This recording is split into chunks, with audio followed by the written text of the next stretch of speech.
Only 1 in 5 developers are happy in their current roles. That's like being the only person smiling in a room of 5. And the harsh reality is that most software engineers spend their prime years building somebody else's dreams while actively giving up on their own. And I know this because I was there. I had a $250,000 job, but I realized I was just a cog in somebody else's machine. So I walked away and built AB Analytics, a 7-figure B2B consulting firm. Today, I'm sharing with you the 4 harsh truths about software engineering and how you can leverage them to actually regain control of your life and your career. But first, we have to understand why so many software engineers quit after 30. Let me paint a picture to show you why. Let's say that you are building a house. You spent years mastering how to lay every brick, wire every circuit, and perfect every little detail. But when the house is finally complete, you're handed the keys only to find that they're for somebody else. It's their mansion, their dream, and they're the ones reaping the rewards from your work. At first, you're fine with it. End of the day, the paycheck does feel good. But as the years pass, something becomes crystal clear. While you're breaking your back building their dream, you can barely afford your own. Any of this sound familiar? By the time most engineers hit 30, they have a good job title, decent enough experience, and a relatively high salary, close to 6 figures, if not a little bit more. But here's the problem. It's still not enough. You can't live where you want to live. You can't take the vacations that you dream of. And after years of hard work, it feels like you're stuck in the same place. And that's why 80% of developers today are unhappy, with 1 in 3 actively hating their job. And this gets worse. By age 50, nearly 60% of software engineers leave the field entirely. And the truth is, it's not actually about the money. It's more about control. Control over your work, control over your time, control over your freedom, and control over your future. And what's even more telling is that 78% of developers would change jobs just for the slight chance to have a better work-life balance. But that work-life balance is where most devs actually hit a wall. Because let's think about this differently. Let's say you go to your family doctor. You're not feeling well, so you explain your symptoms. You might have fatigues, headaches, and a little bit of stress, let's say. And the doctor listens to you, nods, and after careful consideration, hands you a flyer on how to play better tennis. And you sit there confused because it doesn't make sense, right? You didn't come in for tennis advice. Now, I want you to think about your career. For years, you've been going to your quote-unquote career doctor, which is basically your job, and expecting solutions to your problems. But instead of actual solutions, you're being handed superficial fixes that don't really get anything done. A small raise, maybe a new job title, or some team building exercise that doesn't even address the real issue at hand. And here's the thing.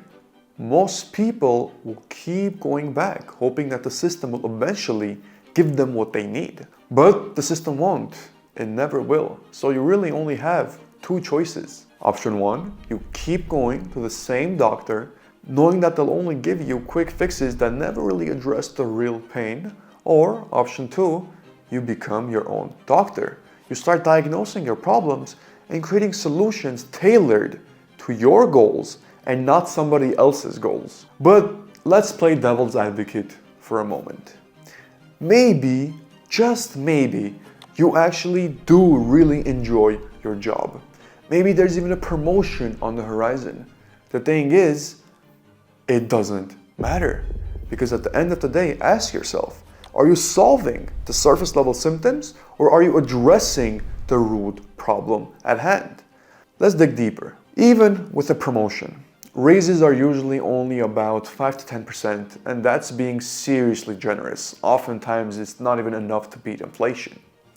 And yes, you could switch jobs like most do, with 74% of developers either actively looking or open to new opportunity. And yes, while job hopping typically brings a 7 to 15% salary bump, there's a catch. To keep growing, you'll need to jump from one job to another again and again. And this process is nothing short of agonizing.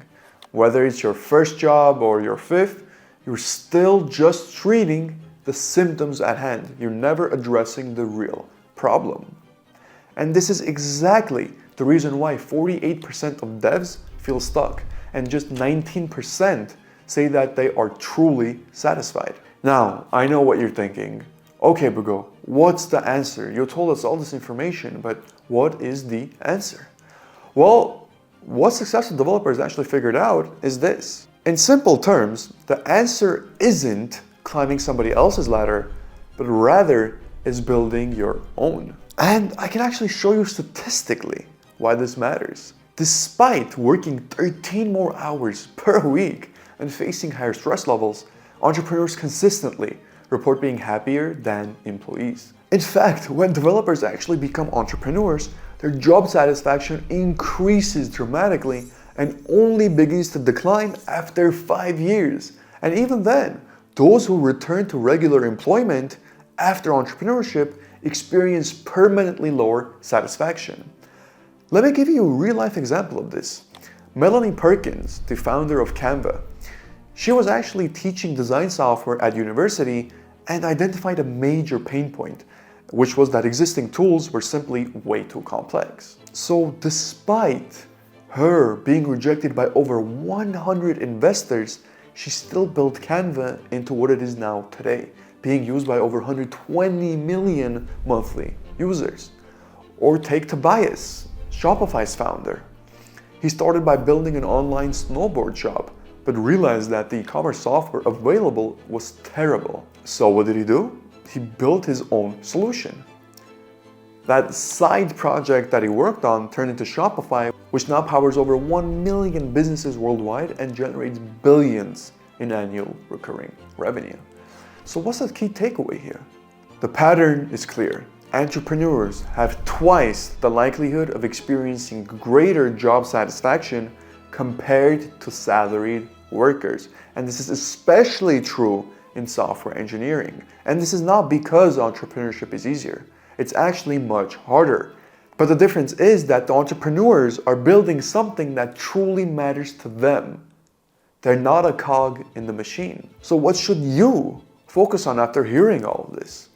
Well, I can tell you what not to focus on, and that's definitely not learning another coding language. It's definitely not mastering yet another framework, and it's definitely not chasing a promotion, hoping for a better boss or a bigger paycheck. Because at the end of the day, these are all surface level fixes to the problem at hand. What truly matters is recognizing that you as a software engineer are a creator. Your skills are your leverage. And as a software engineer, you have the unique ability to create solutions across various industries, not only in tech or fintech. And you've been undervalued long enough. Now it's time to actually use that value for yourself. How much longer will you keep building somebody else's dream by giving up your own? And funnily enough, I asked myself that exact question years ago. At first, I thought the answer was simply to do more. More projects, work more hours, look for better jobs. But then I realized that doing the same thing as everybody else wouldn't give me the edge that I was actually looking for in my life. The key for me was creating something different, doing something different. And so I did. The truth is that as a software engineer, you already have the skills to solve real-world problems and create immense value in the marketplace. And I've been exactly where you are, feeling stuck, undervalued, and uncertain about what's going to come next, especially in this economy nowadays. But the moment that I stopped following somebody else's blueprint and I started building my own, everything changed for me. You have the skills, you have the mindset, and you have the opportunity to actually create something meaningful as a software engineer. So don't waste another year waiting for somebody else to decide your success, and rather take it into your own hands. It's time to take control, make a roadmap, and build something that you actually truly own. And if you take one thing away from this video, let it be this. As a software engineer, you're capable of so much more than you actually realize. And if you're ready to see what that actually looks like, I've broken it all down in this video over here. I'll show you exactly how software engineers can start thinking like entrepreneurs and why that shift changes everything. As always, thank you for watching and I hope to see you there. Have a good one.